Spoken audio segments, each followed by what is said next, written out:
juntarnos mientras se pueda, porque quién sabe lo que está por venir, solo Dios lo sabe. Y fíjate que estamos viviendo, hemos pasado la pandemia, 2 años, y hemos estado hipnotizados con la pandemia. Todo era la pandemia, todo era el coronavirus, todo era el peligro, el contagiarse, el cuidarse, todo era un problema. Y ahora hemos pasado a otro evento que tiene al mundo entero mirando fijamente y que nos tiene hipnotizados, como a las serpientes cuando las hipnotizan y se quedan así atontadas. Pues así está el mundo entero ahora con la guerra de Ucrania, con el conflicto entre Rusia y Ucrania. Un conflicto, por cierto, que es totalmente inventado.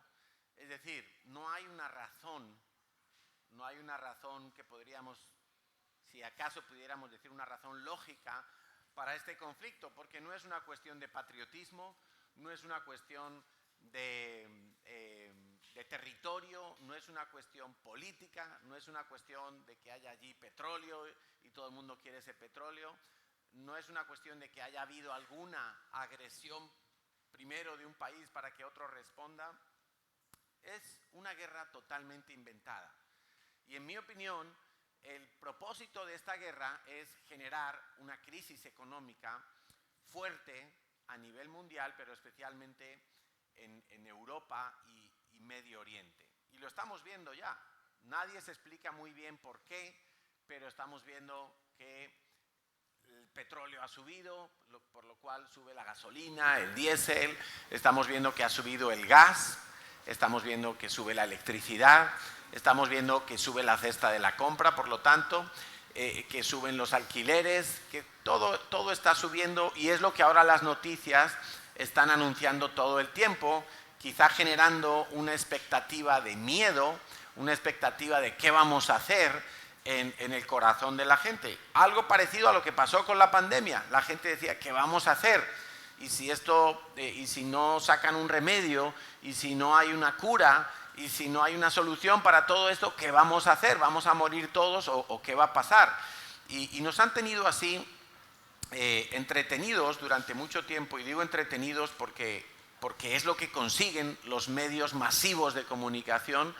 Y fíjate que es algo curioso porque hoy vivimos la era de la información. Hay información en miles de, bueno, no quiero exagerar, hay información en muchos canales. Antes solamente era el periódico, luego era el periódico y la radio, luego el periódico, la radio y la televisión. Ahora es muchos canales de internet, muchas fuentes de información disponibles todo el día en nuestros dispositivos, y además de manera prácticamente instantánea. O sea que si Putin lanza una bomba en no sé qué ciudad, a los 5 minutos ya te puedes enterar en tu teléfono móvil, y tenemos información disponible muy rápidamente. El problema es que es muy difícil hoy en día verificar la información, si es verdad, si es mentira, si es medio verdad, si está exagerada, si es una falsa información. Y pues estamos asistiendo una vez más, igual que pasó con la pandemia, a un montón de falsedades sobre esta guerra que está habiendo en Ucrania. Es muy difícil saber realmente lo que está ocurriendo. No todo lo que nos dicen los medios de comunicación es verdad. Evidentemente hay una guerra o un conflicto bélico, hay muertos, hay ciudades bombardeadas, hay edificios bombardeados, hay heridos, hay familias que están saliendo, corriendo de Ucrania a donde pueden, hay necesidad, y todo eso es verdad, pero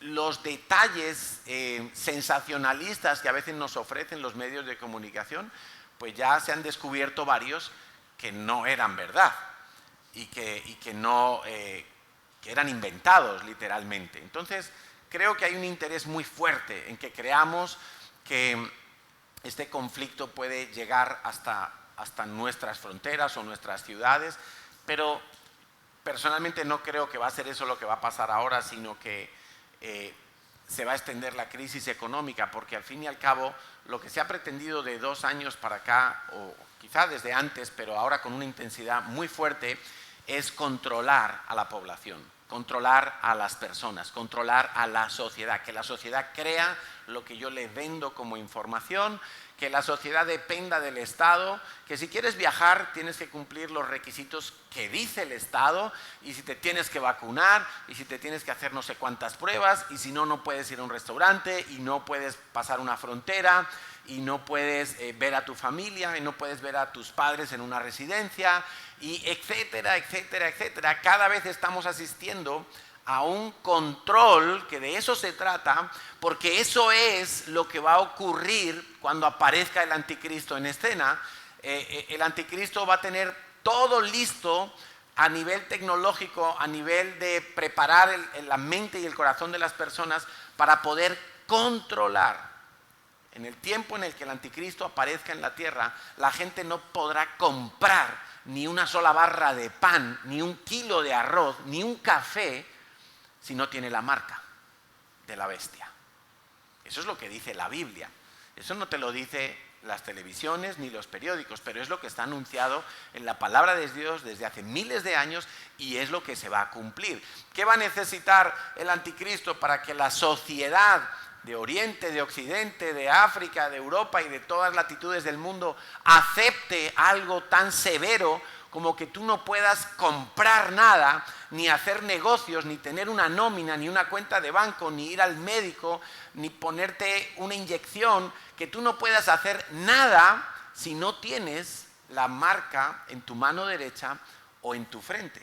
Una marca que hasta el día de hoy todavía tratamos de entender cómo va a ser, y podemos tener alguna idea, podemos tener alguna noción, pero ya hemos visto en estos 2 últimos años cómo simplemente con un código QR tú podías montar o no montar en un avión, entrar a un restaurante o no entrar, entrar al cine o no entrar, entrar a la residencia de ancianos a ver a tus padres o no poder entrar, simplemente por tener una marca, un código QR. Quiere decir que todo está orientándose, todo está confluyendo en preparar todo para que cuando venga el anticristo y se ponga en escena públicamente, pues ya todo el mundo esté concienciado que ese tipo de control es algo bueno, en pro de la salud, en pro del orden, en pro de evitar evadir impuestos, etcétera, etcétera, etcétera. Lo triste es que ese control lo que hace es que tú pierdes la libertad, porque tú ya no puedes hacer lo que quieres, solo puedes hacer lo que te permitan hacer y con las condiciones que impongan en las leyes. Y lo estamos viendo. Por eso no es tiempo para despistarse ahora. No sé si alguna vez te ha pasado, a mí me ha pasado unas cuantas veces que estoy viendo un partido de fútbol y está súper emocionante y me entran ganas de ir al baño, y justo cuando voy al baño meten el gol. Y yo, me lo perdí. Tengo que ir a internet a buscar a ver cómo ha sido el gol. Qué rabia da eso, ¿verdad? Bueno, eso puede pasar cuando los cristianos que están esperando, estamos esperando la venida de nuestro Señor para ser arrebatados, y algunos se van a despistar en el último momento. Algunos van a empezar a entretenerse con otras cosas, van a dejar de esperar al esposo y no van a poder entrar a las bodas. El Señor me hablaba esta semana, y lo recordábamos en la vigilia tan especial que tuvimos el viernes, que ya las bodas están preparadas. Hay una parábola donde el Señor Jesús compara el reino de los cielos con una fiesta de bodas. Y la frase que me destacaba el Espíritu Santo era: las bodas a la verdad están preparadas. Las invitaciones han sido enviadas, el evangelio ha sido predicado y muchos hemos recibido la invitación y estamos vestidos apropiadamente para una boda. Y no hablo de lo externo, evidentemente, pero lo más impactante es que las bodas ya están preparadas. En cualquier momento regresa el Señor. No es tiempo de ir al baño a hacer pipí, es tiempo de estar mirando fijamente al Señor, es tiempo de no perdernos lo que va a suceder y que va a ser dramático, y es que millones de personas en todos los países de la tierra van a ser arrebatadas al cielo. ¿Quiénes? Los hijos de Dios, los que le están esperando. Y no es el motivo de la predicación de hoy, pero pero sí quiero que lo tengas presente. Y os animo a que escuchéis la predicación de la semana pasada de nuestro pastor Enrique en CCI Madrid. Probablemente él va a seguir hablando hoy en Madrid de estos mismos temas, y él lo explica muy bien, y él explica cómo es que estaban profetizados todos los tiempos y se ha ido cumpliendo toda la profecía, y lo último que falta por cumplirse, todo tiene que ver con Israel. ¿Y sabéis qué casualidad? La semana anterior a esta, el presidente de Israel, el primer ministro de Israel, viajó y se entrevistó con Putin. Viajó y se entrevistó con el de Alemania, con varios. ¿Qué pinta Israel en todo esto? Pues cada vez que tú veas que la ficha del tablero de ajedrez que corresponde a Israel, cada vez que veas que se mueve en algún sentido o que está bajo alguna amenaza, ahí tenemos que estar nosotros así, atentos, con nuestros ojos abiertos como platos para ver qué ocurre. Porque todas las profecías que faltan por cumplirse y que están en la palabra de Dios, todas las que faltan por cumplirse, tienen que ver con Israel y con Jerusalén. Y mira lo que ha pasado esta semana. El presidente de Ucrania, Zelensky, que es judío, Zelensky ha pedido a Putin y aceptaría tener conversaciones de paz, pero con una condición, que sean en Jerusalén. Cuando leí esa noticia pensé, uy, qué cosa tan curiosa, porque sabes que uno de los acontecimientos que tiene que suceder en los últimos tiempos es que Israel tiene que llegar a un acuerdo de paz con los que pretenden algo malo contra Israel. Solo lo dejamos ahí porque evidentemente nos falta información y todavía no vemos el encaje de todas las piezas, pero estamos atentos. Siempre has de tener tu mirada puesta en las noticias, pero con el otro ojo mirando a la Biblia a ver cómo se entrelaza eso, a ver cómo encaja lo que está sucediendo en el mundo con lo que está profetizado. Porque eso te va a ayudar a estar alerta, a estar vigilante, a perseverar, a no perderte lo que Dios está por hacer, que será súbito, será repentino y será solamente para la novia. Y quizá ni siquiera para toda la novia, sino para las novias que estén preparadas. Porque Mateo capítulo 25 nos habla de la parábola de las vírgenes, de las novias que estaban esperando a los esposos, cada una al suyo, pero no todas pudieron entrar a las bodas porque no tenían aceite. Vamos a dejarlo ahí, todo lo que tiene que ver con el panorama profético. Sí os animo, de verdad, a escuchar las predicaciones de Enrique. Él es un maestro, él estudia todas las profecías a fondo y Dios le va dando también aquí que esa sabiduría para ir viendo cómo encajan las cosas, y aprendemos mucho cuando le escuchamos. Así es que ahí os dejo esa petición. Si vais a escuchar las predicaciones, apartar un buen tiempo, porque Quique predica 2 horas tranquilamente, pero 2 horas que tú vas a estar así. Y esto es así. Y entonces el profeta Daniel ya lo dijo, y en Apocalipsis encaja lo que dijo Daniel, y ahora estamos viendo cómo se mueven. Es impresionante la precisión de las profecías de Dios. Es impresionante. No hay nada más preciso que la Biblia. Escúchalo, no hay nada más preciso, milimétrico que la Biblia. La Biblia da tantos detalles y todos ellos se están cumpliendo en este tiempo que privilegiadamente nos ha tocado vivir. Es un tiempo emocionante, a la misma vez que es un tiempo difícil, porque las cosas se van a ir poniendo difícil para los cristianos. No te quepa duda. A medida que se acercan los últimos tiempos, siempre os lo he dicho, las cosas se desarrollan más rápido, pero también va a haber un cerco más estrecho para los cristianos.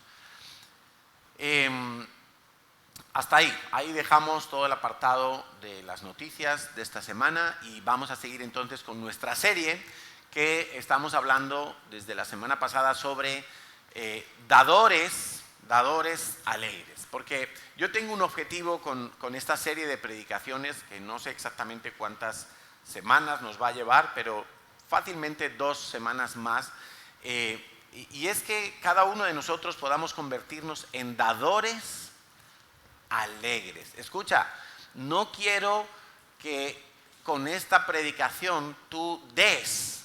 Mi objetivo no es que tú des, sino que tú te conviertas en un dador. Porque es más importante para Dios el ser que el hacer. Acuérdate que los fariseos hacían muchas cosas, hacían todo lo que la ley de Dios les indicaba, pero su corazón estaba lejos de Dios.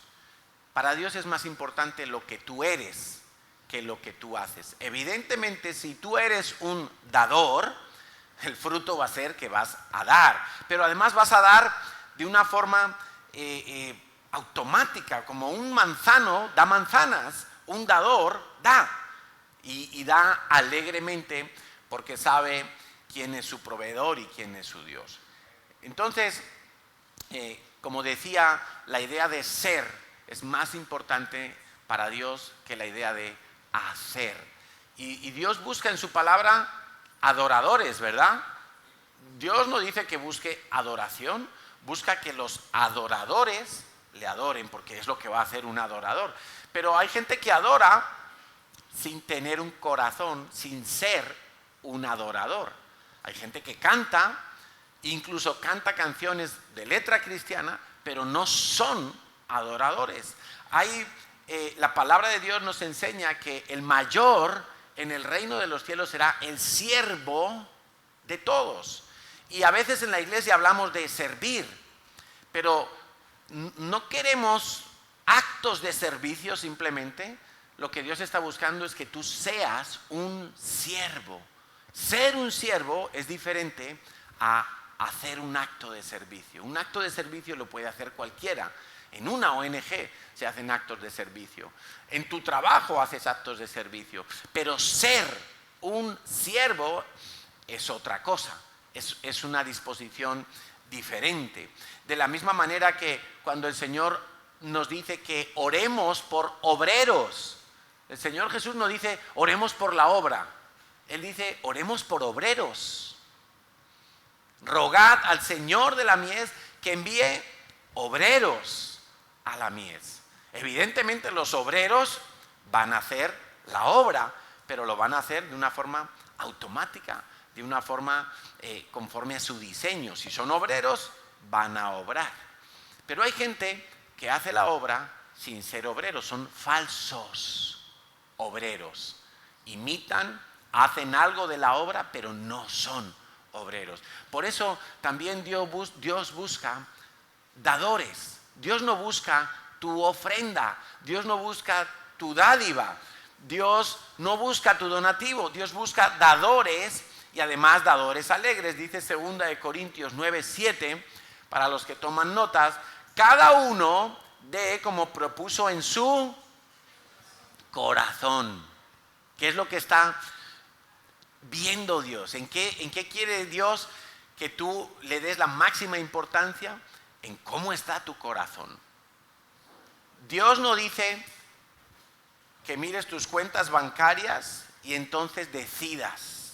No, Dios dice cada uno dé como propuso en su corazón, no con tristeza ni por necesidad, porque Dios ama, Dios le interesa especialmente el dador alegre además. Ahí es donde tú te tienes que centrar. Y queremos que esta serie de predicaciones nos ayuden a todos a ser dadores alegres de corazón. No que estamos dando y tenemos una sonrisa por fuera, pero nos duele el corazón por estar dando, porque creemos que nos están robando, que nos están quitando, que nos están menguando. No, el dador alegre no se esfuerza en estar alegre cuando da, le va a salir de forma natural, porque es un dador, no simplemente está haciendo una ofrenda o una dádiva. Dios no busca entonces ningún diezmo grande, ninguna ofrenda grande. Dios busca tu corazón, Dios busca nuestro corazón. Eso es en lo que Dios está interesado. Entonces la semana pasada empezamos hablando de dar y decíamos el título de la predicación era Doy sin miedo porque amo. ¿Lo recordáis? La semana pasada hablamos de dar sin miedo porque amo. Si yo amo, voy a dar. Es imposible amar y no dar. ¿Se puede al revés? Sí, se puede dar sin amar, pero no sirve para nada. Delante de los ojos de Dios eso no tiene ningún valor. Hablábamos de que nacimos para recibir y renacemos espiritualmente para dar. Hablamos de que tenemos que buscar a quien dar y tenemos que amar dando de lo que tenemos. No es una buena actitud dar para que otros me valoren, para que otros me amen, para que otros me consideren alguien importante y yo pueda estar y yo pueda tener amigos. No, tú tienes que dar por amor y porque amas. No dar para que te amen a ti. Hasta ahí un poco el resumen de la semana pasada. Entonces hoy vamos a hablar, y el título de la predicación de hoy sería Doy con alegría lo primero a Dios. Vamos a decirlo todos juntos. Doy con alegría lo primero a Dios. El título ya nos indica gran parte del contenido de esta predicación. Tengo que dar, tengo que hacerlo con alegría y tengo que dar lo primero a Dios.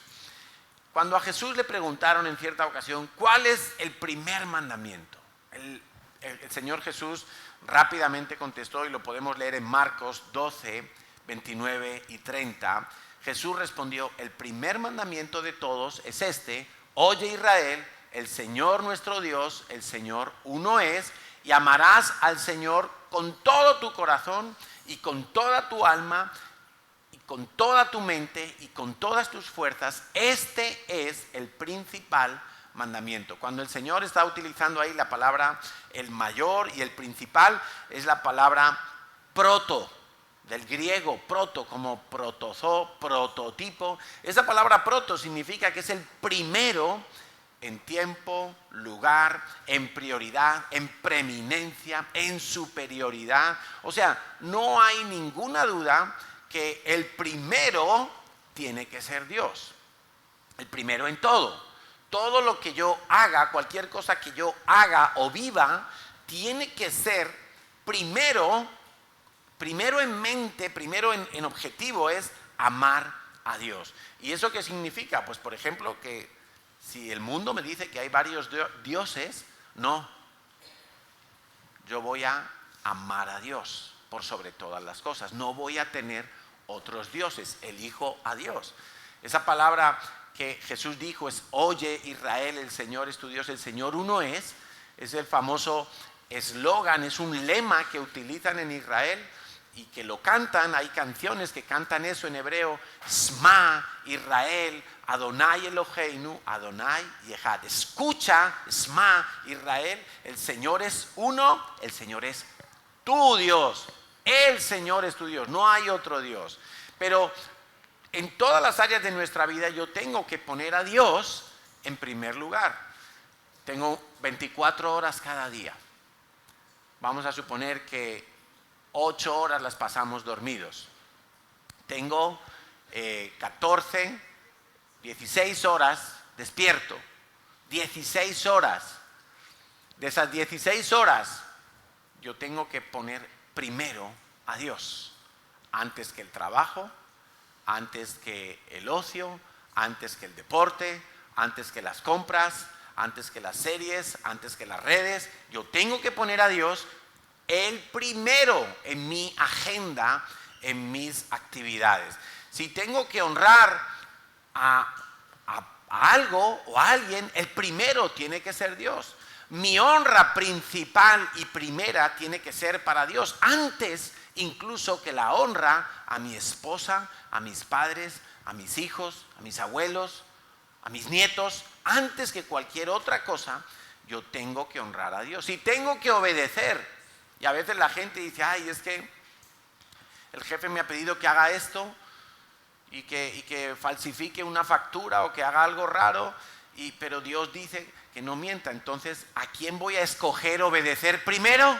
A Dios, por supuesto. Siempre que haya algún tipo de opción, de alternativa para escoger, siempre tengo que escoger a Dios primero. Amarás al Señor tu Dios con toda tu fuerza, sobre todas las cosas, con toda tu alma. Quiere decir que también están involucrados los sentimientos, la voluntad, los pensamientos, con todo tu ser. Amar a Dios primero, preeminencia, siempre Dios primero. Si hay varias opciones, escojo hacer la voluntad de Dios, aunque sean pocos los que la hagan, aunque me critiquen, aunque me cueste un disgusto, quizá la cárcel, quizá persecución, quizá mi familia no me hable, quizá pierdo amigos, quizá en el trabajo me miren mal. Escojo primero la voluntad de Dios. En todo, siempre, primero la voluntad de Dios. Y es que la cuestión de lo primero para Dios está en toda la Biblia, desde Génesis hasta Apocalipsis. Si tú quieres ver una nota constante en la Biblia, además de ver a Jesucristo desde Génesis hasta Apocalipsis, tú vas a ver que Dios siempre nos mantiene con esa idea de que Dios es el primero y todo lo primero de nuestras vidas tiene que ser para Dios. Mira, en la Biblia hay aproximadamente 500 versículos que te hablan de la fe. 500 versículos aproximadamente que te hablan de la oración. Son cosas tan importantes, ¿verdad? ¿Sabes cuántos versículos te hablan del dinero y de las propiedades, de las cosas materiales? Más de 2000 versículos. ¿Por qué será que en la palabra de Dios es tan importante hablar de las cosas materiales? Pues la respuesta, una vez más, la tenemos en lo que el Señor Jesús nos enseña. Y en Lucas 12:34, el Señor Jesús nos dijo, donde esté tu tesoro, y aquí quiero que cada uno se ponga su nombre allí, donde esté mi tesoro, dice el Señor Jesús, estará también tu corazón. Por eso es tan importante que sepamos qué tenemos que hacer con las cosas materiales. Porque donde esté mi tesoro, donde yo lo invierto, donde yo lo utilizo con más fuerza, con más intención, con prioridad, allí va a estar mi corazón también. Allí va a estar, sin duda alguna. Eso es algo que dijo el Señor Jesús y que se cumple en cualquier persona de la tierra. Donde está tu tesoro, está tu corazón. Hay gente que lo invierte todo en coleccionar cosas y ese es su tesoro y allí está su corazón. Que nadie le toque su colección, sea de lo que sea. Ronaldo, por ejemplo, colecciona coches de lujo, ¿verdad? Entonces, bueno, ese es su tesoro. Otros coleccionan otras cosas, quizá es ropa, quizá son lo que sea, no importa. Donde esté tu tesoro, está tu corazón. Por eso es tan importante que nosotros sepamos manejar las cosas materiales, para que sepamos quién tiene que ser el primero, quién y cómo tengo que poner a Dios en primer lugar. Y si tú entiendes la predicación de hoy, si tú la recibes y la aceptas y la crees en tu corazón, tú vas a ser hoy, o puedes salir de aquí hoy siendo una persona muy bendecida, muy feliz, extraordinariamente feliz, porque entre otras cosas, tus prioridades van a estar ordenadas.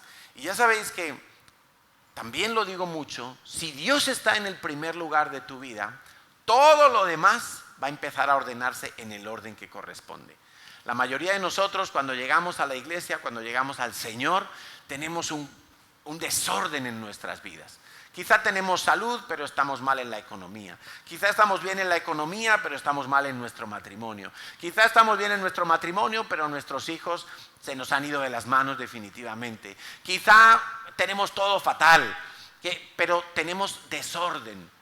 Y a veces ni siquiera lo vemos, solo lo empezamos a ver cuando venimos a la iglesia, somos expuestos a la luz de la palabra de Dios, a la verdad, y entonces empezamos a decir, uy, sí que es verdad, estoy desordenado.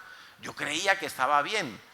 Pero cuando la luz alumbra, uno empieza a ver los detalles, uno empieza a ver los puntos negros, porque la luz es como un espejo de aumento. Y cuando tú te miras en el espejo de aumento, te asustas. Y ahí sí ves todos los agujeros que tiene tu piel. Bueno, lo mismo nos pasa con nuestra vida. Y si entendemos hoy y salimos de aquí y por la gracia de Dios y con la ayuda del Espíritu Santo, tú entiendes hoy que Dios tiene que ser lo primero siempre en tu vida, tú vas a ser una persona muy feliz. Y quiero empezar enseñando sobre lo que dice el Antiguo Testamento acerca de que Dios tiene que ser lo primero. En el Antiguo Testamento, evidentemente, la economía que tenían las familias era una economía fundamentalmente o ganadera o agrícola. Y por eso en la ley de Dios, en la ley que Dios le da a Moisés, la mayoría de las leyes económicas tienen que ver con esta forma de sustento, con los animales o con los frutos del campo. Y en concreto con los animales, Dios comienza hablando en Éxodo capítulo 13, versículos 1 y 2. Estaba el pueblo de Israel saliendo de Egipto, ya habían salido de Egipto, y Dios comienza a hablar a Moisés cuáles son las leyes que tienen que regir para el pueblo de Israel, que está en esa transición. Y dice Éxodo 13 del 1 al 2, Yahweh habló a Moisés diciendo, conságrame todo primogénito, cualquiera que abre matriz entre los hijos de Israel, así de los hombres como de los animales, mío es.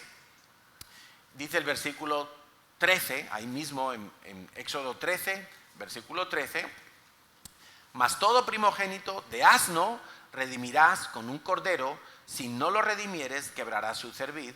También redimirás al primogénito de tus hijos. Cuando Dios le está diciendo a Moisés, el primer niño que nace en una familia, tienes que consagrarlo a Dios. Consagrarlo a Dios quiere decir sacrificarlo. Pero luego Dios aclara, el primogénito de tus hijos no lo vas a sacrificar, no lo vas a matar, sino que en su lugar vas a redimirlo con un cordero.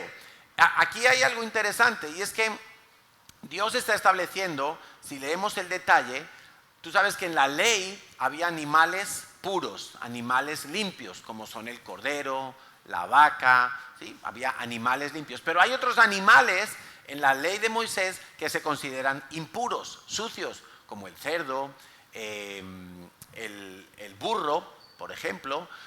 Hay una serie, el marisco, hay una serie de animales. Y entonces Dios está diciendo, cuando nazca un animal de los que son puros, ese lo tienes que sacrificar. El primero de la camada, el primero que tenga en esa, no sé cómo se diría, parienda o como se diga, el primero que tenga la oveja, ese lo tienes que sacrificar.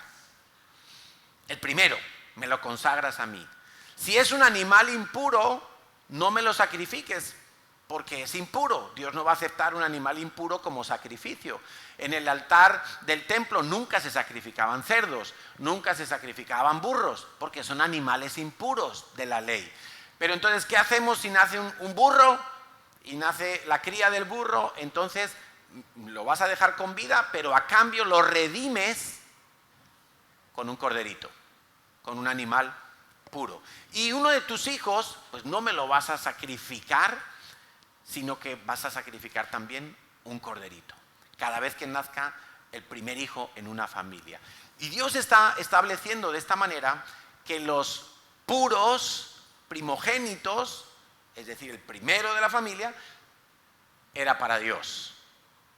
Los impuros también, pero como son impuros, había que sacrificar uno puro para arreglarlo, diciéndolo de esta manera. Y eso mismo empezó a entrar en la mente de los israelitas como un sistema, ¿sí? Lo primero es para Dios, lo primero es para Dios. Fíjate que Jesucristo, todo eso de los animales impuros y que el primogénito era para Dios, es una figura de lo que hizo Jesucristo. Jesucristo es el cordero sin mancha, no solo es el primogénito, es el unigénito, es decir, no solo era el primero hijo de Dios, sino el único, y Dios lo ofreció. Y Dios lo entregó por nosotros que somos impuros. ¿De acuerdo? Ahora, estamos hablando de lo primero. Y evidentemente lo primero es lo que le apartamos a Dios. Y a veces hemos hablado del diezmo como lo primero que hay que darle a Dios. ¿Sí? Efectivamente, esta predicación vamos a hablar sobre el diezmo, pero el diezmo es algo más que matemáticas. Es algo, a veces mis hijos cuando eran más pequeñitos y llegaban los abuelos y le daban 50 euros y decían, papá, ¿cuánto es el diezmo de este billete? Y yo decía, bueno, el diezmo son 5 euros, eso es matemáticas, divides entre 10 y coges esa porción. Pero diezmo como tal es mucho más que matemáticas.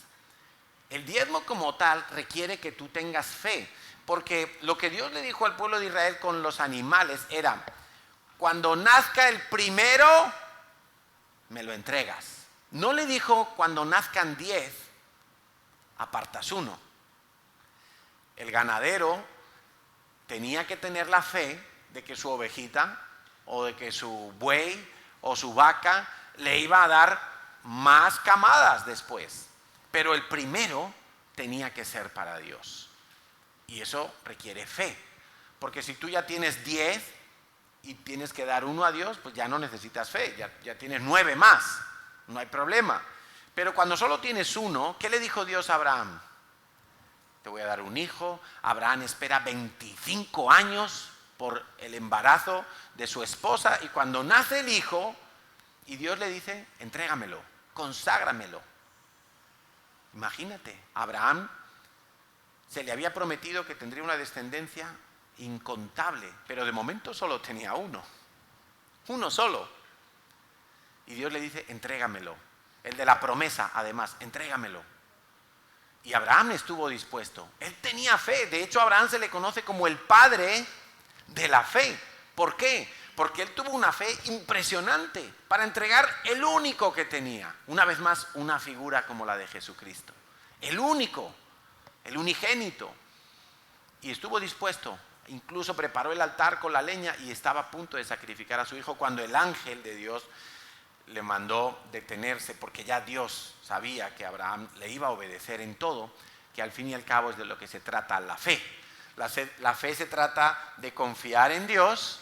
Lo que Dios ha dicho es bueno, lo que Dios ha dicho es lo que me conviene, no hay una idea, ni una forma, ni una ley mejor para hacerlo, entonces le obedezco y voy a esperar el resultado confiando en que Dios tiene toda absolutamente la razón.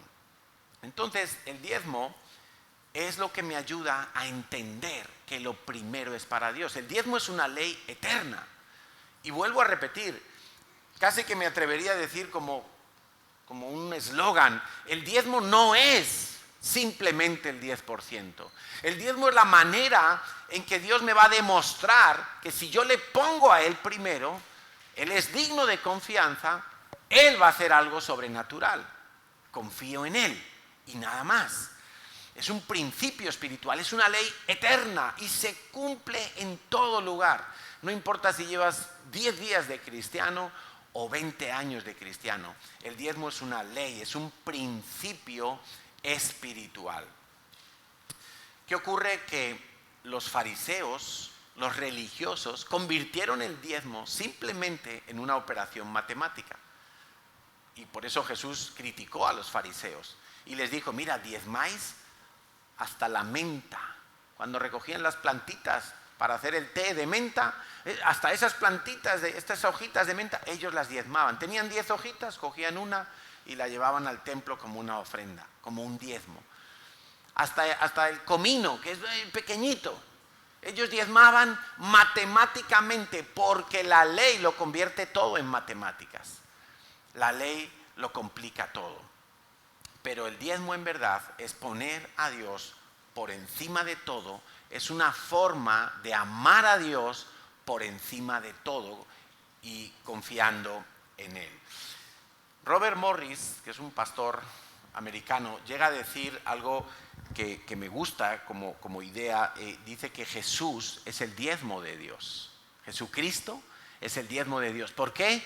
Porque Jesucristo fue entregado para morir por todos, pero Dios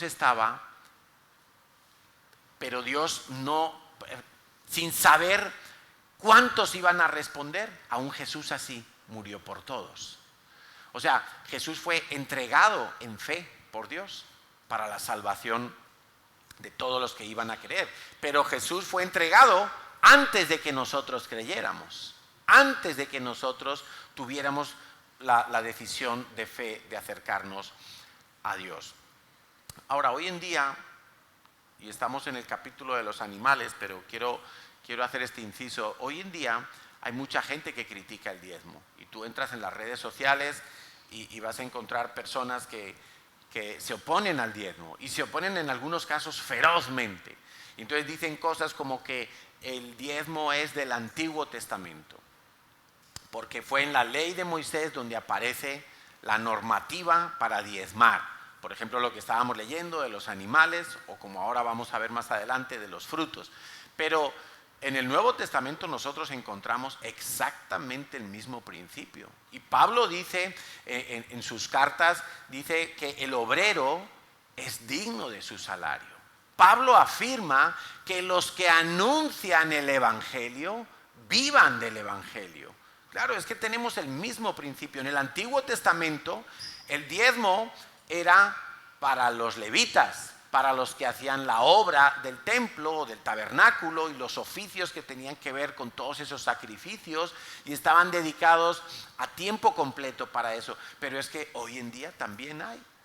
Algunos dicen, no, es que ya no hay levitas. Es que los pastores, que son los que deberíamos estar a tiempo completo, no son levitas. Claro, no somos levitas como tal, que yo sepa, yo no desciendo de Leví, pero también Dios hoy en día en el Nuevo Testamento, en la época de la iglesia y de la gracia y del Espíritu Santo, también Dios está apartando personas para que le sirvan.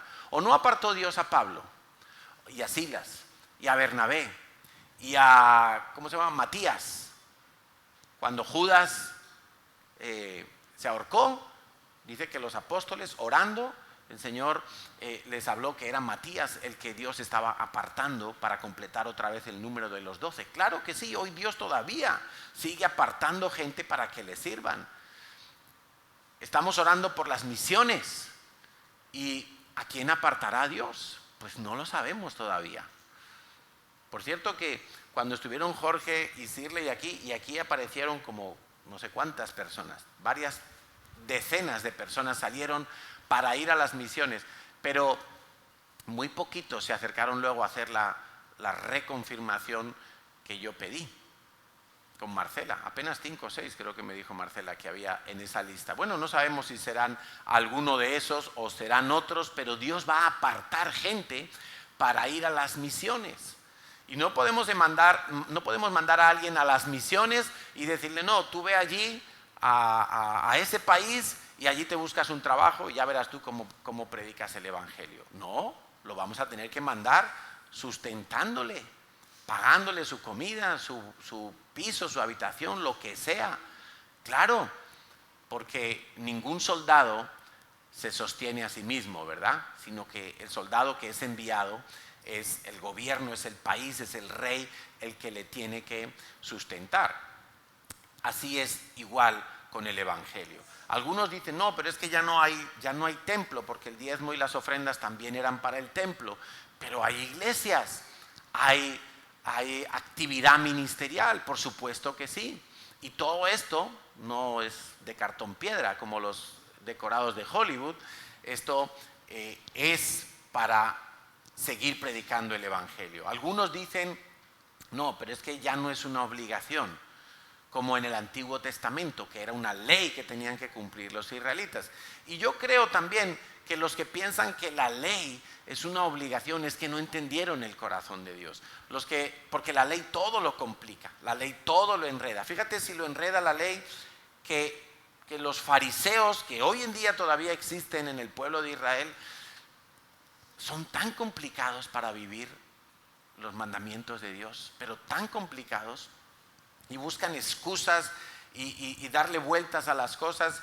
Y, por ejemplo, hemos estado en Israel Y los que habéis estado en Israel sabéis que llega el Sabbat, llega el viernes por la tarde y hasta el sábado por la tarde allí los judíos no mueven un alfiler, nada. Tú vas al hotel, por cierto que seguramente 99% de probabilidades en septiembre iremos a Israel. Tú vas al hotel y el ascensor, claro, como son hoteles judíos donde nosotros vamos, no son hoteles de los palestinos, que por eso hay peregrinaciones más baratas también, todo hay que decirlo. Nosotros vamos a buenos hoteles y en ese hotel tú ves 4 ascensores y como siempre hay familias judías que celebran el Sabbat en hoteles porque son familias ricas y no pueden cocinar, entonces dicen, pues vamos al hotel, que allí nos cocinan. Pero claro, para ellos darle al botón de bajar al comedor, eso es trabajo. Y como dice que en el Sabbat no se trabaja, pues ellos no le pueden dar al botón del ascensor. Yo conozco a algunos así también por aquí, ¿eh? Son tan vagos que no le quieren dar ni al botón del ascensor. No, pero esto no es por vagos, esto es porque ellos han interpretado la ley, la han complicado y entonces no se le puede dar al botón. ¿Qué hace el hotel? Programa el ascensor para que todo el día esté subiendo, abre las puertas, cierra las puertas, sube otra planta, abre las puertas. Sin que nadie toque los botones, el ascensor va subiendo y bajando y para en cada planta del hotel. Así ellos dicen, ya no tengo que trabajar, ya no me complico la vida. Han complicado tanto la ley de Dios porque no entendieron que la ley es buena, que la ley está para ayudarnos, para instruirnos y se han complicado la vida. Lo mismo para el diezmo, lo mismo para la salvación. Dice Jesús que cuando criticó a los fariseos les dijo, mira, vosotros sois impresionantemente tenaces, sois capaces de recorrer kilómetros y kilómetros para ir a buscar una persona y hacerla vuestro discípulo, pero le hacéis discípulo para mandarlo al infierno. Imagínate. Pero ellos eran muy tenaces, muy perseverantes en sus cosas, pero todo lo complicaban. Le ponían cargas pesadas a la gente sobre sus hombros cuando Jesús dice que su carga es ligera. Cuando estamos en la gracia, cuando estamos afirmados en Jesucristo, la ley de Dios no es ningún problema, porque Él ya la cumplió por ti. La ley de Dios tiene que ser algo que tú anheles, que tú desees, porque sabes que ya no tienes que cumplirla para lograr la salvación, sino que ahora la cumples para poder ver la gloria de Dios sobre tu vida, confiando en lo que dicen los mandamientos y haciendo lo que dicen los mandamientos. Por eso si la ley de Dios te dice, no mientas, no des falso testimonio, entonces nos apetece mentir, porque a lo mejor si miento, me libro de una multa, me libro de algo, de una bronca, me libro de un despido, pero Dios dice, no mientas. Entonces, confía en Dios y Dios te va a respaldar. Entonces, la ley es buena y aunque ahora no sea obligatorio dar el diezmo y de hecho pues no exigimos a nadie que dé el diezmo para estar en esta iglesia, pero hombre, si tú lo entiendes como un principio de dar a Dios lo primero, yo estoy seguro que tú vas a querer vivir de acuerdo a ese principio, porque ese principio tiene promesas, ese principio abre los cielos, ese principio te va a bendecir enormemente como luego vamos a ver. Entonces recuerda por favor que el diezmo es poner a Dios en primer lugar. No es simplemente el 10% de tus ingresos, es poner a Dios en primer lugar. Ahora vamos a ver qué nos dice la ley de Moisés respecto a los frutos, que era la otra manera más destacada de la economía de aquel tiempo. Hemos visto los animales, vamos a ver los frutos en Éxodo 23, 19. Dios le dijo a Moisés, las primicias de los primeros frutos. Mira esto, las primicias de los primeros frutos, o sea, lo mejor de los primeros frutos de tu tierra traerás a la casa de Yahweh tu Dios. No solamente es los primeros frutos, cuando ya la manzanita está lista para caerse del árbol, sino de esos primeros frutos, los mejores, los que no están picados por el gusano, los que no les cayó el granizo y les dejó una marca fea, los más gorditos, las primicias de los primeros frutos. Esos son los que tienes que traer a la casa de Dios. ¿Sabes por qué? Porque Dios nunca va a ser segundo. Dios no comparte su gloria con nadie. Él y solo Él tiene que estar en el primer lugar. Y si yo no lo tengo en el primer lugar de mi vida, yo estoy ofendiendo a Dios. No puedo tener a Dios al mismo nivel que mis padres. No puedo tener a Dios al mismo nivel que mi esposa o mi esposo. No puedo, eso es una ofensa para Dios. No puedo tener a Dios al mismo nivel que el dinero, o que mi trabajo, o que mis posesiones. No puedo, eso es una ofensa. Dios no comparte su gloria con nadie. Por eso Dios insiste, tengo que ser el primero en tu vida. En tu corazón, Dios tiene que estar en el primer lugar. Dice Proverbios 3, versículos 9 y 10. Y esto lo escribió el hombre más sabio de la tierra, que sabemos, porque así nos lo cuenta la Biblia, que era un hombre extraordinariamente rico, un hombre que en cuanto a lo material tenía todo lo que pudiéramos imaginar. Él dice en Proverbios 3, 9 y 10, honra a Dios con tus bienes. ¿Qué significa honra a Dios con tus bienes? Quiere decir que le des a Dios de tus bienes. Honra a Dios. La honra, queridos hijos de Dios, la honra se demuestra con lo material. La honra se demuestra con lo material. Y dice el sabio, honra a Dios con tus bienes y con las primicias de tus frutos, y, mira la promesa, serán llenos tus graneros con abundancia y tus lagares rebosarán de mosto. Es decir, vas a tener una abundancia extraordinaria. Ojo, que también vamos a hablar alguno de estos domingos de por qué Dios desea darme sobreabundantemente. ¿Por qué Dios desea darme más de lo que yo puedo necesitar? ¿Por qué Dios está dispuesto a bendecirme de una manera que yo desborde de cosas materiales? Y no es para tener una cuenta en Suiza. No es para eso. Ya hablaremos de eso. Pero esa es la promesa de Dios, que vas a tener más de lo que necesitas. Si tú pones a Dios en primer lugar, si tú lo tienes en primer lugar de tu corazón, no vas a tener ningún problema, o no deberías de tener ningún problema en honrarle. Mira, si tú dices, no, es que yo quiero mucho, yo quiero mucho a mi amigo, a tal amigo, somos amigos de la infancia y yo lo quiero mucho. Y llega el día de su cumpleaños y tú ni lo felicitas, ni le tienes un regalito. ¿De verdad le quieres tanto? ¿Tú crees que de verdad le quieres tanto? Llega el día de tu cumpleaños y alguien que todo el año te dice que te quiere mucho, que es tu mejor amigo, que es tu mejor amiga, y llega el día de tu cumpleaños y ni te llama por teléfono, ni te da un pastelito, una caja de bombones, algo, nada. ¿Tú te vas a creer que de verdad te quiere tanto como dice? Porque querer con las palabras, honrar con las palabras es muy fácil. Es extremadamente fácil. Cualquier mentiroso lo puede hacer. Cualquier actor lo puede hacer. Cualquier político lo puede. Que ya he dicho mentirosos. Entonces, pero honrar con las cosas materiales, honrar con el dinero. ¿Tú quieres honrar a tus padres como dice el mandamiento? Bueno, entonces no se trata solamente de hablar bien de ellos. Se trata de que vayas y los cuides. Vayas y te asegures de que tienen sus necesidades cubiertas. Vayas y le pagues si es necesario para que no tenga que ir a una residencia.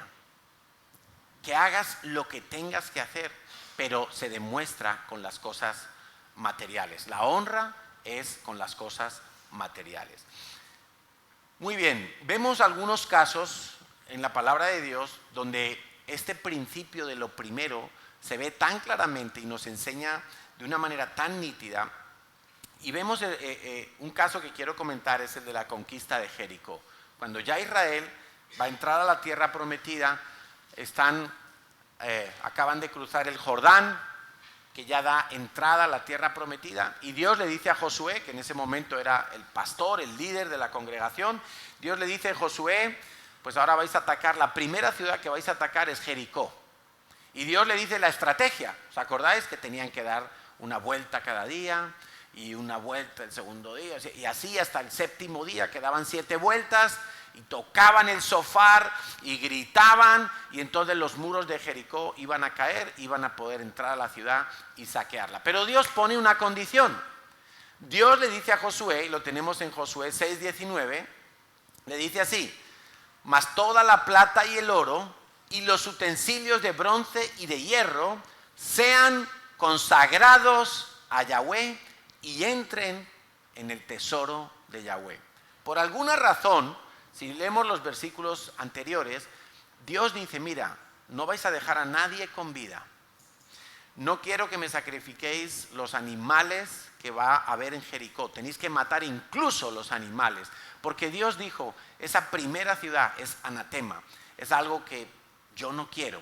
Era como, acuérdate que después, una de las ideas más potentes que Dios le da al pueblo de Israel es que no se mezclen con las ciudades, ni con los pueblos, ni con las tribus que habitaban en la tierra de Canaán. Entonces Dios dijo, no, Jericó es anatema, es algo que yo detesto, no lo quiero para mí. Solamente una cosa me vais a consagrar de todo lo que haya dentro de la ciudad, es el oro, la plata, el hierro, el bronce. De todo eso no toquéis nada, es mío, dice Dios. Consagrado a Dios significa que es de Dios. Todo lo que tú leas en la palabra de Dios que es consagrado a Dios, quiere decir que le pertenece a Él. Él dice, es mío. Él tiene el poder, la autoridad para decir, esto es mío. Los primogénitos son de Dios. No hay discusión posible. No podemos discutir con Dios acerca de eso.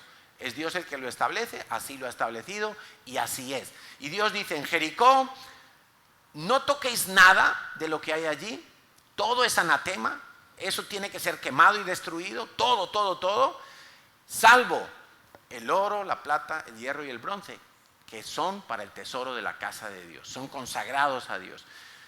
Mira, Dios no le está diciendo a Israel, cuando hayáis conquistado 10 ciudades, cogéis una ciudad y todo el oro, la plata, el hierro y el bronce me lo traéis como ofrenda consagrado a Dios, ¿no? Dios le está diciendo, la primera ciudad que vais a tomar, ni siquiera sabían cuál iba a ser la segunda, porque Dios normalmente no nos muestra todo el plan. Dios le dijo a Abraham, sal de tu casa, ya te diré dónde vas. No le dijo, vas a ir a tal sitio, a tal tierra, no, Dios le dijo, sal, tienes que salir en este momento. Y Dios le dice a Josué, primera ciudad, Jericó, y la segunda, no, todavía no toca, primera, Jericó. No toques nada de esa ciudad, todo el oro, la plata, el hierro y el bronce, me lo consagras a mí, es para el tesoro de Dios. ¿Qué hizo Josué? Exactamente como Dios le dijo. Pero hubo un tipo que se llama Acán, nunca le llaméis a vuestro hijo Acán, por favor, porque este tipo cogió de lo prohibido. Cogió tanto del anatema, el anatema hemos dicho que eran todas las cosas materiales, animales incluidos, las personas incluidas, que para Dios eran consideradas una maldición y que Dios dijo, bajo ningún concepto os apropiéis de nada del anatema y de lo que sí podéis tomar, lo que vais a hacer es traerlo a la casa de Dios. Pues este Acán fue tremendo, era un ladrón multitarea, porque Josué 7:21 nos dice, y él finalmente confesó, Acán tomó, dice, vi entre los despojos, imagínate, Dios había dicho que era algo que tenía que ser consagrado, él lo llama despojos, dice, entre los despojos vi un manto babilónico, muy bueno, seguramente carísimo, marca Armani, dice, vi 200 siclos de plata, probablemente era mucho dinero, un lingote de oro, probablemente era mucho dinero, un lingote de oro de peso de 50 siclos, lo cual codicié y tomé, y he aquí está escondido bajo tierra en medio de mi tienda, y el dinero debajo de ello. O sea, cuando nadie lo veía, mientras estaban allí matando a toda la población de Jericó y a los animales, él se lo escondió en la bolsa, a la buchaca. ¿Y qué ocurrió? Que le empezó a ir mal a Israel. ¿Cómo Josué se da cuenta de que algo raro está pasando? Porque cuando terminan de conquistar Jericó, que fue un éxito rotundo, fue un éxito total, siguieron la estrategia de Dios y fue un éxito absoluto. Y entonces Dios les dice, ahora vais a ir a la segunda ciudad. Jai se llama la segunda ciudad. Vais a ir allí y como es una ciudad pequeña, solo vais a ir con un pequeño grupo del ejército, no hace falta que mováis a todo el pueblo para que se agoten. Entonces, ir un grupo y va a ser fácil y la conquistáis. Y cuando llegan a Jai, ¡pah!, les dan. Israel tiene que huir. Esos hombres, la élite que había subido a conquistar Jai, salen huyendo porque los de Jai les empiezan a dar palo y palo y palo. Y ellos salen corriendo, mueren muchas personas del ejército de Israel. Y cuando Josué se pone a orar, dice, Dios, ¿qué ha pasado? Tú me mandaste allí. Y entonces Dios le dice, estáis recibiendo las consecuencias de vuestro pecado. Me habéis robado. Y Josué dice, ¿pero cómo que te hemos robado? Dice, sí, en Jericó ordené que nadie cogiera del anatema y que nadie cogiera del oro y de la plata. Y alguien ha cogido. Señor, ¿qué hacemos? Reúneme mañana al pueblo, que yo voy a declarar quién ha sido. Y entonces, la conclusión es que ahí aparece Acán. Y cuando ya está delatado, pillado infraganti, él confiesa todo lo que ha hecho. La reacción de Dios, cuando Acán pecó y tomó lo que le pertenecía a Dios, fue que todo el pueblo quedó maldito y perdieron esa segunda batalla. Contra un pueblo más pequeño que Jericó, menos fortificado que Jericó, más fácil de conquistar que Jericó, y no lo pudieron hacer porque ya la bendición de Dios no estaba con ellos. Ya era Dios permitiéndoles un fracaso horrible para que aprendieran la lección. Lo de Dios no se toca. Lo que es de Dios es de Dios. Y aprendieron la lección. El final de Acán es muy triste porque él con toda su familia tuvo que ser apedreado y cortado del pueblo de Israel. El punto aquí, y viendo esto entendemos mejor cuando leemos la profecía de Malaquías, que tanto se usa cuando se habla del diezmo. Malaquías 3, del 7 al 12, cuando Dios a través del profeta Malaquías está exhortando al pueblo de Israel, porque otra vez están cayendo en el mismo error de Acán. Y otra vez está el pueblo de Israel en problemas. Y están viendo cómo los enemigos vienen y sitian Jerusalén. Y están viendo cómo Israel, que estaba llamada a ser cabeza y no cola, está siendo cola y no cabeza. ¿Y qué pasa y qué pasa? Y entonces Malaquías empieza a anunciar, desde los días de vuestros padres os habéis apartado de mis leyes y no las guardasteis. Volveos a mí y yo me volveré a vosotros, ha dicho Yahweh de los ejércitos. ¿Quién aquí quiere que Dios se vuelva a tu vida? ¿Quién aquí quiere que Dios esté respaldando tu vida? ¿Tú quieres? ¿Tú eres de los que quiere tener a Dios de espaldas a ti o que Dios te esté mirando para bendecirte? ¿Quieres que Dios esté enterándose de tus cosas o que Dios esté ajeno de tus cosas? Que te quieres meter por allí, bueno, ya verás lo que haces. Yo prefiero que Dios me esté mirando, que Dios me esté contemplando, que Dios me esté enseñando y si me tiene que corregir, que me corrija. Y el profeta dice que el pueblo contestó, ¿en qué hemos de volvernos? Imagínate qué descarados. Y el profeta dice, ¿robará el hombre a Dios? Pues vosotros me habéis robado. Y dijo el pueblo, ¿en qué te hemos robado? Y contesta Dios, en vuestros diezmos y ofrendas. ¿Por qué dice Dios que me habéis robado los diezmos y las ofrendas? Porque el diezmo es de Dios y no se puede tocar. El diezmo es algo consagrado que le pertenece a Dios. Dice el versículo 9, malditos sois con maldición porque vosotros la nación toda me habéis robado. Y yo no creo que todos los israelitas le habían robado a Dios el diezmo, pero toda la nación experimentaba las consecuencias del hurto a Dios, porque eran una nación. Es como en una familia. Si en una familia alguien está haciendo algo mal, la familia va a experimentar las consecuencias. Pero también al revés, si en una familia un hombre o una mujer de Dios le cree a Dios y empieza a consagrar el diezmo, también la familia va a ser bendecida, porque por fe lo está haciendo. Entonces dice, malditos sois con maldición, porque vosotros, la nación toda, me habéis robado. Y les dice lo que tienen que hacer: traed todos los diezmos al alfolí y haya alimento en mi casa, y probadme ahora en esto, dice Yahweh de los ejércitos, si no abriré las ventanas de los cielos y derramaré vosotros bendición hasta que sobreabunde. Reprenderé también por vosotros al devorador. El devorador fue el que hizo que no pudieran conquistar Jai. El devorador es un agente del diablo que Dios le permite, le alarga la cuerda cuando le interesa enseñar algo a su pueblo, corregir a su pueblo, que el pueblo de Dios experimente algún tipo de consecuencia dolorosa por tocar lo que es de Dios. Pero el devorador no puede tocar a cualquiera, porque si tú haces lo que dice aquí y tú consagras el diezmo a Dios, dice, Dios va a reprender al devorador. Y evidentemente el devorador le tiene que obedecer y no podrá tocar nada de tu vida. Pero no hablo solo de la economía, porque recuerda que el diezmo es algo más que economía. El diezmo es que en tu corazón Dios esté en el primer lugar. Dice, no os destruirá el fruto de la tierra, ni vuestra vid en el campo, ni vuestra vid en el campo será estéril, dice Yahweh de los ejércitos, y todas las naciones os dirán felices. Mira estos israelitas, qué felices son. Mira estos que confiaron en Dios, que le consagraron y le dieron a Dios lo primero. Felices son, mira, se les ve felices. No temen a nada, porque seréis tierra deseable, dice Yahweh de los ejércitos. Esa es la maldición.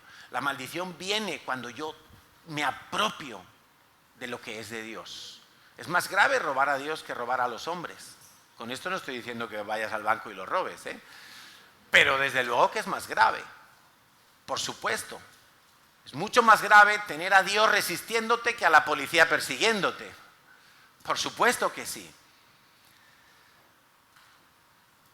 Tenemos tantos testimonios de haber diezmado, de haber puesto a Dios en el primer lugar. Y vuelvo a repetir, no es una cuestión de matemáticas, no es una cuestión de sacar la calculadora y decir gano tanto, el 10% es tanto. No es esa la cuestión. La cuestión es que en mi corazón Dios sea el primero. Y creo, honestamente creo, que al escuchar esta predicación de hoy, tú estás en peligro. Escuchar la palabra de Dios, no me acuerdo, una vez escuché un pastor en una predicación que decía que venir a la iglesia es muy peligroso, porque cuando tú te expones a la palabra de Dios, tú ya no vas a tener excusa delante de Dios.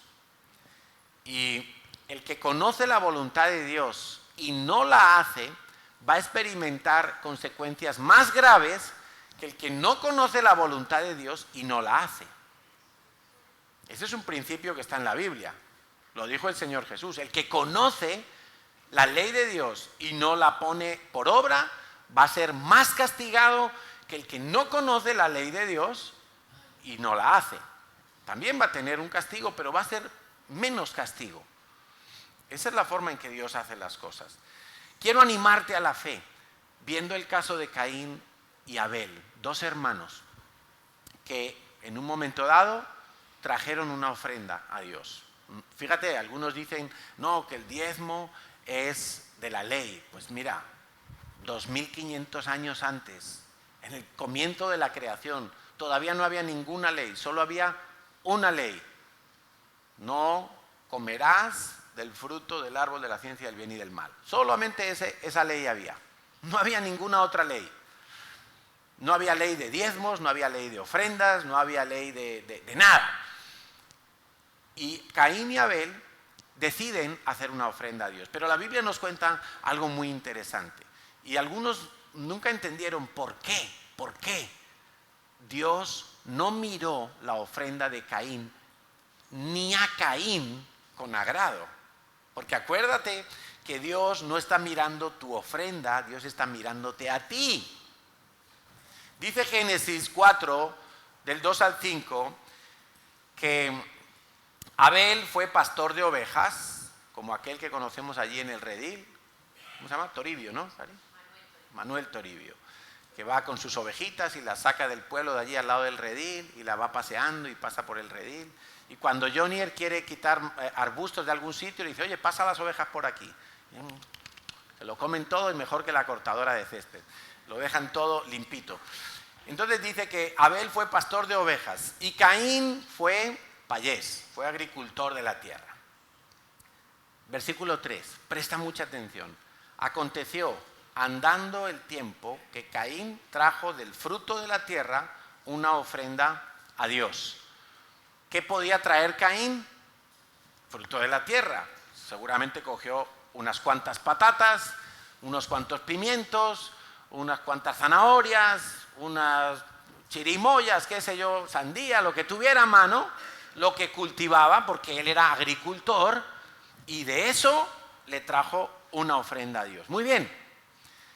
Dice que Abel trajo también de los primogénitos de sus ovejas, de lo más gordo de ellas. Ahí empezamos a ver algunas diferencias, ¿verdad? Porque en la Biblia no sobra ninguna palabra y no falta ninguna palabra. ¿Cómo fue la ofrenda que trajo Caín? ¿Qué característica encontráis ahí? Lo vuelvo a leer. Aconteció andando el tiempo. Es decir, que cuando él había recogido sus frutos, cuando él ya había pasado tiempo, él dijo, pues le voy a traer una ofrenda a Dios. Cuando tenía su granero lleno, cuando tenía su despensa llena, cuando no necesitaba fe porque ya tenía todo delante, cogió algo y se lo trajo a Dios. Ahora, ¿cómo fue la ofrenda de Abel? Dice que Abel trajo de los primogénitos. Cuando Abel vio por primera vez que la oveja tenía un corderito, dijo, uy, mira qué corderito tan bonito, este se lo voy a dar a Dios. Tú sabes que las ovejas, lo más común es que paren un solo corderito. A veces paren dos y extrañamente paren tres o más. La primera vez que la oveja nace un corderito y Abel dijo, este para Dios. Mira qué bonito, el primero de todos. Él no sabía si la oveja iba a parir otro o tardaría, no sé, creo que tardan 5 o 6 meses en volver a parir.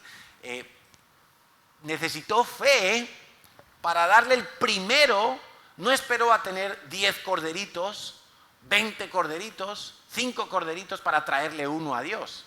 El primero, el primogénito, lo apartó para Dios y no solo eso, sino que el hombre cogió una costumbre. Si una oveja paría 3 o 4 en una sola vez, cogía el más gordito de todos.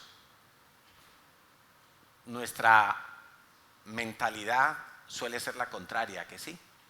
Si tú le das a un niño pequeño, que podríamos decir que todavía no ha visto muchas maldades, pero es que desde que nacemos la maldad ya está en nuestro corazón, aunque no lo creas, aunque no lo creas. Y tú le das a un niño pequeño 3 chuches y le dices que la reparta con sus amiguitos, seguramente la más gordita se la va a quedar él. Y le va a decir a sus amiguitos, ¿cuál quieres de estas otras? Porque esa es nuestra mentalidad, esa es nuestra inclinación. Pero Abel, qué curioso, dio lo primogénito y el corderito más gordo se lo dio a Dios. Algunos dicen que lo que dice ahora a continuación el versículo 5, el final del 4, dice, y miró Dios con agrado a Abel. No solo la ofrenda de Abel, miró con agrado a la persona y a su ofrenda, pero no miró con agrado a Caín y a su ofrenda. Porque Abel fue un dador alegre. Caín no fue un dador, simplemente estaba haciendo una ofrenda, pero no usó la fe para traer su ofrenda. ¿Qué nos dice Hebreos acerca de la fe? Que sin fe es imposible agradar a Dios. No, pero Dios, yo estoy dando el diezmo. No, pero Dios, yo estoy sirviendo en la iglesia. No, pero Dios, yo estoy yendo a evangelizar. Dios, pero yo estoy haciendo. Pero sin fe es imposible que tú le agrades a Dios con lo que haces. Por eso a Caín trajo una ofrenda y Dios dijo, no me gusta la actitud de Caín. Porque andando el tiempo, es decir, no me dio lo primero. Me dio cuando ya tenía mucho. Me dio cuando ya vio que, tengo de sobra. Pero sí me gusta el corazón de Abel. Porque Abel, desde que nació el primero, me lo apartó. Y cuando nacieron varios a la vez, me apartó el más gordito para mí. Me gusta eso. Y Hebreos, precisamente la carta a los Hebreos, nos habla en el capítulo 11 todo lo que es la fe. Y en el versículo 4 dice que por la fe, Abel ofreció a Dios un más excelente sacrificio que su hermano Caín. ¿Qué fue la diferencia entre una ofrenda y otra? La fe. Algunos teólogos dicen, no, es que como Abel ofreció un cordero, pues claro, los sacrificios de cordero son más valorados porque el cordero representa a Jesús. Pero bueno, ¿y qué culpa tenía Caín, que era un agricultor? Pues si no tenía corderos para ofrecer. Si Caín hubiera tenido la misma fe demostrada en su ofrenda, Dios le hubiera mirado con agrado también a Caín y a su ofrenda. Pero no tuvo fe. No tuvo fe. Estamos hablando de diezmar, estamos hablando de fe, estamos hablando de poner a Dios en primer lugar. Cuando tú vas a diezmar, lo primero tiene que ser para Dios, no lo último. No vale a los ojos de Dios, y esto es muy fuerte, pero a los ojos de Dios no es lo mismo que en tu corazón tú tengas primero a Dios a la hora de diezmar, o que diezmes cuando ya has visto que has podido cubrir todos tus gastos del mes o de la semana o de lo que sea. No es lo mismo. Y Dios miró con agrado a Abel y a su ofrenda, pero no miró con agrado a Caín y a su ofrenda. El único que puede bendecirte, y esto es parte de lo que tienes que entender para poner a Dios en primer lugar, porque Dios está diciendo, si tú me traes el diezmo, yo voy a abrir las ventanas de los cielos y te voy a bendecir hasta que sobreabunde. Ahora yo te pregunto, ¿tú crees que el Banco Santander o la Caixa Cataluña puede hacer eso por ti? ¿Tú crees que tu casero puede hacer eso por ti? ¿Abrir las ventanas de los cielos? ¿Tú crees que tu mamá, cuando le envías el dinerito y le ayudas a tu mamá, ¿tú crees que tu mamá puede abrir las ventanas de los cielos para bendecirte hasta que sobreabunde? El único que lo puede hacer es Dios. Por eso Dios es el único que puede decir, si tú me das a mí lo primero, el primer lugar en tu corazón, yo me voy a encargar, porque yo puedo hacerlo y estaré dispuesto a hacerlo, abrir los cielos para bendecirte. Pero tu casero no puede, tu banco no puede, la tarjeta Carrefour no puede. No dediques lo primero a otras cosas, porque esas otras cosas no van a poder abrir los cielos para bendecirte hasta que sobreabunde. Dios sí puede y lo va a hacer y está dispuesto a hacerlo. Ahora, nosotros en CCI hablamos abiertamente de diezmar y creo que es algo que no se hace en todas las iglesias. Yo lo hago porque así lo he aprendido. y he visto el ejemplo de mis pastores, y así fui enseñado desde el primer día. Y lo vivimos, no solo lo creemos, lo vivimos, lo practicamos nosotros, se lo enseñamos a nuestros hijos en casa, en las clases de PKPC, en los campamentos. Les enseñamos a manejar el dinero correctamente para que no vivan materializados como cada vez más está esta sociedad. Lo creemos, lo vivimos, lo practicamos, lo enseñamos y hemos visto el resultado. Y lo más impresionante es que al ver el resultado, eso produce tremendas acciones de gracias a Dios. Eso produce tremenda gratitud a Dios al ver que Dios es el primero y Dios cumple su palabra. El joven rico, ¿os acordáis que lo vimos la semana pasada? No fue capaz de poner a Dios en primer lugar. ¿Cuál fue el resultado? Se alejó triste de Dios, lo contrario de la felicidad. Si Dios está prometiendo que Él te va a bendecir y las naciones, tus vecinos, tu propia familia, tus amigos van a decir, oh, yo quiero lo que tú tienes, te veo feliz. Pero no porque te vean con muchas posesiones o cosas así, sino porque van a ver que tú estás despreocupado. Porque si Dios es lo primero, ya lo primero no es cómo pago el alquiler, cómo pago la luz, cómo lleno el depósito, cómo hago con mis hijos, los libros, la ropa, la matrícula, Ya lo primero no es eso, lo primero es Dios. Y todo lo demás, Dios lo va a ir encajando en el sitio que le corresponde. Por cierto, no sé si te habías dado cuenta que nosotros nos reunimos en domingo porque el domingo es el primer día de la semana. El primer día de la semana, los primeros cristianos se reunían en domingo y era en domingo que celebraban la resurrección del Señor y fue en domingo que se estableció de esa manera que se reuniera la iglesia. Pero es que además el domingo es el primer día de la semana. Tú no estás terminando la semana hoy. Quiero que sepas que venir a la iglesia es una bendición tan grande porque tú estás apartando el primer día y no solo el ratito de la reunión. Aquí muchos nos quedamos a comer porque es el día del Señor y estamos como compartiendo la palabra y oyendo testimonios y haciendo muchas cosas porque es el primer día. No estás terminando la semana, estás empezando tu semana hoy. Hoy es el primer día y lo apartamos para Dios. Por eso no trabajes en domingo. El domingo es consagrado para Dios. Si tú le robas a Dios ese tiempo, y en la medida, no quiero que nadie se sienta culpable porque entiendo que hay trabajos que van por turnos y a veces toca trabajar en domingo y está así establecido. Bueno, en lo que dependa de ti, por favor, dale el domingo al Señor, porque es el diezmo de la semana, porque es el primer tiempo de la semana. Dáselo a Dios. Conságralo, apártalo para buscarle a Él, para adorarle, para congregarte, para aprender la Biblia, para hacer los cursos de discipulado, para compartir con otros, para orar unos por otros. Apártalo para Dios, porque si no lo haces, te estás metiendo en problemas. Estás tocando lo que es de Dios. ¿Y qué va a ocurrir?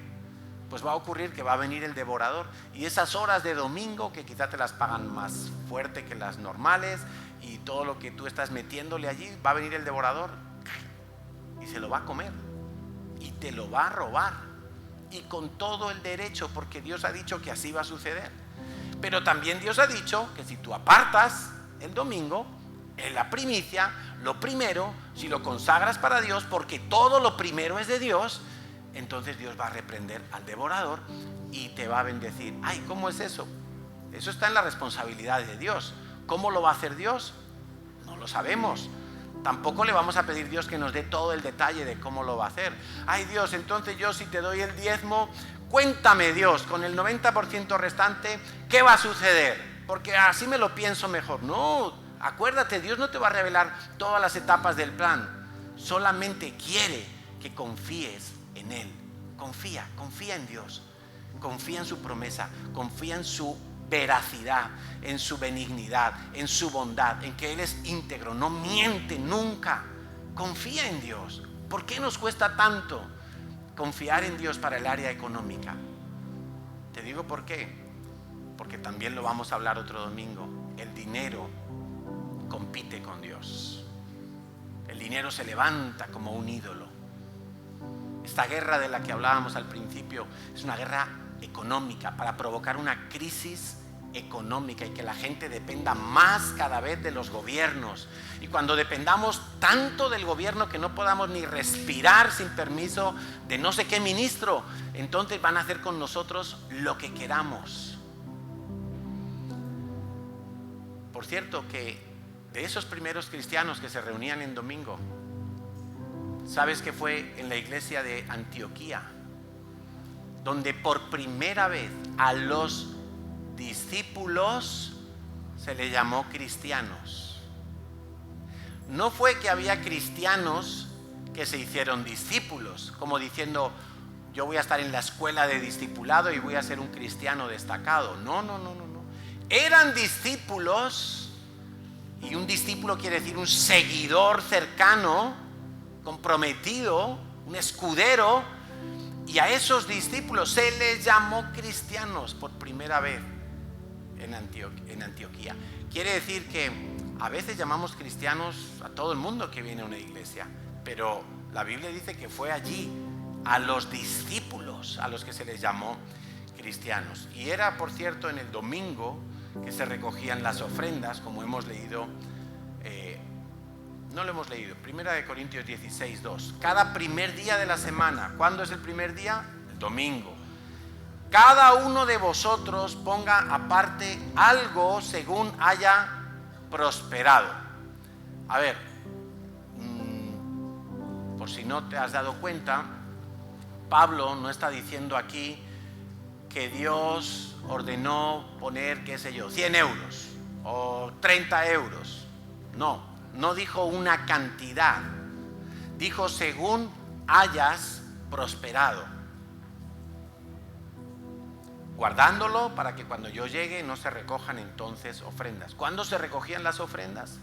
El primer día de la semana. Era como el día de la congregación. ¿Cómo lo hacemos entonces de forma práctica?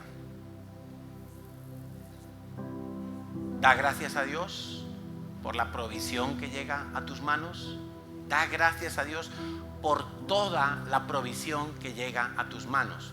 Se puede llamar sueldo, se puede llamar rentas que tienes de negocios, de propiedades alquiladas, se puede llamar regalos que te dan, se puede llamar lotería, se puede llamar la paga, se puede llamar lo que quieras. Toda provisión que pase por tus manos, lo primero de todo, dale gracias a Dios. Dale gracias a Dios porque Dios es tu proveedor. Dios es la fuente inagotable. Tu proveedor no es el INEM, no es tu empresa con la nómina, tu proveedor no son tus padres, tu proveedor es Dios. Solamente Dios. Dios usa diferentes métodos, diferentes canales, diferentes personas, diferentes momentos, pero tu proveedor, tu fuente es Dios. Dale gracias a Dios por todo lo que llega a tus manos. Llega alguien y te regala una bolsa de magdalenas, dale gracias a Dios. Cobras a fin de mes una nómina, dale gracias a Dios. Te encuentras 50 euros al bajar del autobús, dale gracias a Dios y písalo rápido para que no lo coja otro. Dale gracias a Dios por todo, por todo. Segundo, aparta para Dios. Y ojo, no seamos legalistas en esto. Ay, es que yo cobro la nómina y resulta que es un martes y tengo que ir hoy sí o sí al Mercadona porque ya la nevera está vacía, pero entonces si primero voy al Mercadona estoy gastando el diezmo. No, eso es lo que hacían los fariseos, ¿ves? Los fariseos eran tan complicados que te hubieran dicho, si tú hubieras nacido en Israel, mira, cuando te paguen tu nómina y tienes ahí esos 1.000 euros, vamos a poner, y los cobras, antes de ir al Mercadona, antes de nada, tienes que ir al alfolí y echarlo, porque si no, ya eres maldito. Eso hubiera dicho la ley, y la gente se hubiera complicado la vida. No, hijo, no te puedo dar para comprarte el ibuprofeno porque primero tengo que ir a echar el diezmo. No, hijo, porque primero... No se trata de ese legalismo.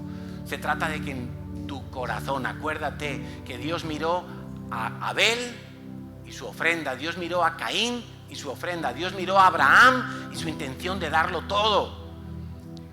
No seas legalista. Si tú cobras el martes y hasta el domingo no vienes a la iglesia, pues no pasa nada. Si tú en tu corazón lo tienes claro, no pasa absolutamente nada, porque Dios ve, es el corazón. Dios no ve de cuánto es tu transferencia o de cuánto es el sobre que echas en el alfolí. A Dios no le importa eso, a Dios le importa tu corazón.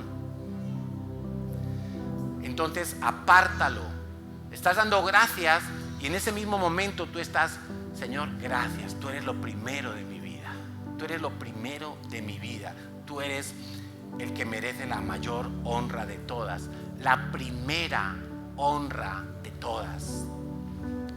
Después, por supuesto, en algún momento vas a tener que hacer el acto de entregar tu ofrenda, de traerlo al alfolí, de darle al botón de la transferencia. Una vez una persona me dijo: es que yo cuando cobro y me ingresan la nómina, lo primero que hace el banco, como en ese banco yo tengo préstamos, ahí mismo me quitan y yo no puedo dar el diezmo lo primero. Eso es legalismo. Eso es legalismo. Porque si para ti es lo primero, tranquilo, que coja la Caixa lo que quiera coger y tú haces la transferencia cuando la puedas hacer, pero que sea lo primero en tu corazón. Y pídele a Dios, después que lo has hecho, pídele a Dios sabiduría para manejar el 90% restante. Porque ese 90% restante en verdad también es de Dios, como toda tu vida y todos tus días. Pero Dios ahí sí te deja más campo para que tú tomes decisiones. Pero necesitas sabiduría. Alguien me preguntaba: oye, ¿tú qué piensas si yo me compro este coche o me compro tal otro? Y yo digo: bueno, pues comprarse un coche no es malo, pero vas a tener que preguntarle a Dios: Señor, es el tiempo, es el coche que tengo que comprarme, me compro uno más pequeño, uno más grande, lo hago ahora, lo hago después. Pregúntale a Dios, acostúmbrate a preguntarle a Dios y Dios te va a responder, porque al que tiene hambre Dios le da, el que quiere obedecer Dios le va a mostrar, el que no quiere obedecer, por mucho que pregunte, Dios no va a abrir su boca. Pero pídele sabiduría a Dios: Señor, ¿cómo manejo el 90% restante? Estoy pagando demasiado de alquiler, tengo que ahorrar, ¿cómo hago? En ese 90% vamos a hablar las próximas semanas, porque de ese primer 10%, ese está claro que es de Dios, es intocable, es para el alfolí, es para la casa de Dios, es para el sostenimiento de los obreros de Dios. Eso es intocable. Dios allí no admite nada, no lo toques. Del 90% vamos a ver qué nos enseña Dios las próximas semanas. Oramos, nos ponemos en pie, por favor, y vamos a dar gracias a Dios. Quiero leer Isaías 12 del 1 al 3 mientras entonamos nuestro corazón para buscar a Dios.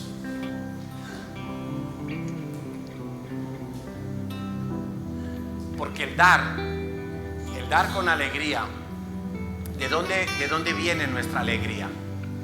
Nuestra alegría no viene de que el Madrid eliminó al PSG. Nuestra alegría no viene de, he encontrado un piso muy bien de precio. Nuestra alegría no viene de que tenemos familias maravillosas. Nuestra mayor alegría, nuestro gozo indestructible es por la salvación que Dios nos ha dado. Allí tiene que estar sustentada toda nuestra alegría. Porque yo soy del Real Madrid, pero yo no sé si en la próxima eliminatoria el Real Madrid va a seguir avanzando. Probablemente lo elimine, porque se puede tener un día suerte, pero muchos... Dice Isaías 12 del 1 al 3: en aquel día dirás: cantaré a ti, oh Yahweh, porque pues aunque te enojaste contra mí, tu indignación se apartó y me has consolado. He aquí, Dios es salvación mía, me aseguraré y no temeré, porque mi fortaleza y mi canción es Yahweh, quien ha sido salvación para mí. Y dice el profeta: sacaréis con gozo aguas de las fuentes de salvación. Esas fuentes de agua viva que Jesús le dijo a la mujer samaritana. Esa es el agua viva, la fuente de salvación que es inagotable. Por eso dar tiene que ser consecuencia de la salvación. Dar a Dios es para reconocerle que Él es Señor. Y dar primero a Dios es por fe, no es por emociones. Quiero decirte algo: la CCI no necesita dinero. No hacemos estas predicaciones porque necesitamos dinero. Hacemos estas predicaciones porque queremos que tú seas libre, que confiando en Dios seas una persona feliz, veas el respaldo de Dios y eso haga que tú alabes a Dios más y más y que lo hagas con gozo porque eres salvo. Amén. Vamos a cantar a Dios entonces y vamos a adorar a Dios, Señor, porque tú eres la roca de nuestra vida, la fuente de nuestra salvación, porque tú nos miraste con ternura cuando estábamos lejos de ti, cuando éramos tus enemigos, y ahora nos has acercado a ti. Y hay gozo indescriptible en nosotros, Señor.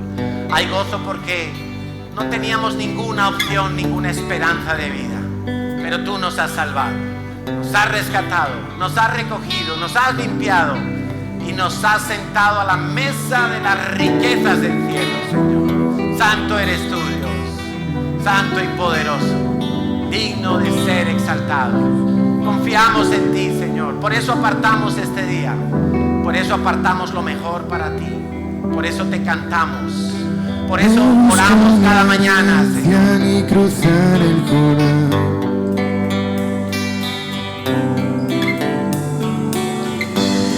No hay tras fortuna ni prosperidad,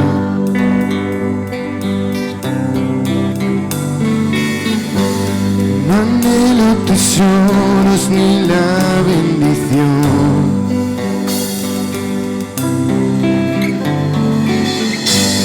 No busco más dones, no busco la unción. Si tú quieres todo esto, lo puedes tener, mas no saciará para siempre tu ser. Tu pueblo te canta, Dios. No busco una herencia ni cruzar el Jordán.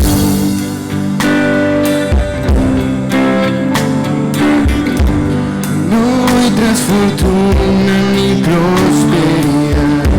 Quiero que tú tengas mi corazón, Señor. No anhelo tesoros ni la bendición.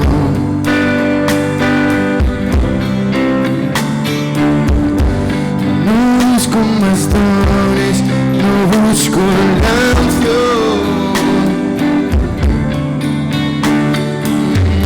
Si tú quieres todo esto, lo puedes tener, mas no saciará. Eres mi fuente de vida, Señor. Por eso cantamos con todas nuestras fuerzas. Prefiero a Cristo antes que tener todos los reinos del mundo. No se comparan con Él. Prefiero a Cristo, me quedo con Él. Es el tesoro escondido que tanto busqué. Prefiero a Cristo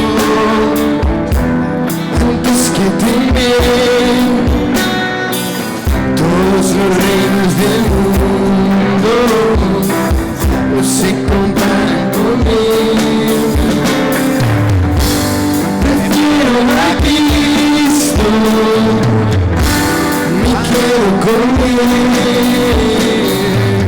es empezó conmigo.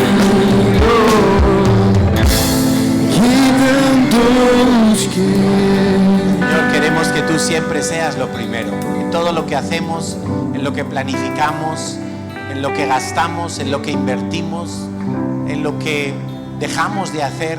Queremos, Señor, que tú ocupes siempre el primer lugar, antes que las personas, antes que las actividades, antes que cualquier otra deidad. Queremos que tú ocupes el primer lugar de nuestro corazón, de manera permanente, todo el tiempo, todos los días de nuestra vida. Que todos los que ven nuestras vidas puedan verte a ti en el primer lugar. Señor, que no hablemos una cosa, pero después con nuestros hechos negamos la verdad. Ayúdanos, Señor, porque sabemos que vienen tiempos muy complicados, muy difíciles, pero tus promesas siguen siendo fieles en los tiempos difíciles. Más que nunca queremos aferrarnos a ti, queremos mirarte a ti, autor de la vida, autor de la salvación, dueño de todas las cosas. Tu palabra dice que tú eres el que da el poder para hacer las riquezas. Señor, y no queremos las riquezas, queremos verte a ti en lo alto. Queremos ver que cuando llegan tus bendiciones, tú sigues siendo el primero. Que las bendiciones no se nos convierten en maldiciones porque nos apropiemos de ellas, sino que la honra, la gloria y la alabanza sean siempre dadas a ti y al Cordero que vive y reina para siempre. Señor, y en esta mañana queremos terminar esta reunión, este tiempo hermoso que tú nos regalas cada domingo, donde podemos juntarnos, donde podemos alrededor de tu nombre estudiar tu palabra y oír tu voz. Queremos terminarlo con alabanza, Señor, porque tú eres un Dios de vivos y los vivos te alabarán, Señor, por la eternidad. Y sea toda la gloria, toda la honra. Porque soy su hijo, porque soy su hijo. Hoy puedo danzar con libertad, porque soy amado, porque soy amado.